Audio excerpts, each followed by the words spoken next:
মৰমৰ ভাইটি ভণ্টিসকল, যোৱা ভিডিঅ'ত ক্লাছ 2 ইংৰাজী কবিতাটোৰ নাম out in the garden.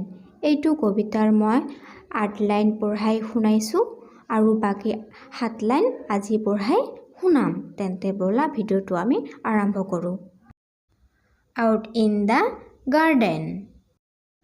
One fine day, with my kite, I went to play.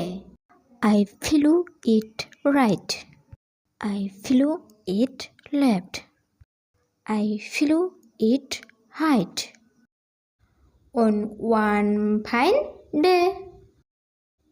এতিয়া শিকিম ইয়াৰ অৰ্থ। আউট ইন দ্য গাৰ্ডেন, বাহিৰত আহি বাগিচাত। ওৱান ফাইন ডে, এটি ভাল দিনত। উইথ মাই কাইট, মোৰ চিলাৰ লগত।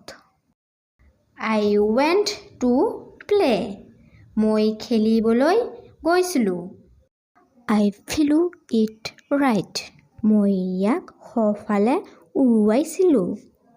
আই ফ্লু ইট লেফ্ট, মই ইয়াক বাওঁফালে উৰুৱাইছিলোঁ।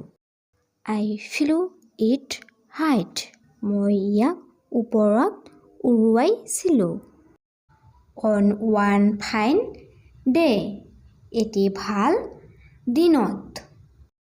ভিডিঅ'টো ভাল লাগিলে প্লিজ লাইক কমেণ্ট শ্বেয়াৰ কৰিবা আৰু দয়া কৰি মোৰ চেনেলটো ছাবস্ক্ৰাইব কৰিবা। ভিডিঅ'টো চোৱাৰ কাৰণে থেংক ইউ।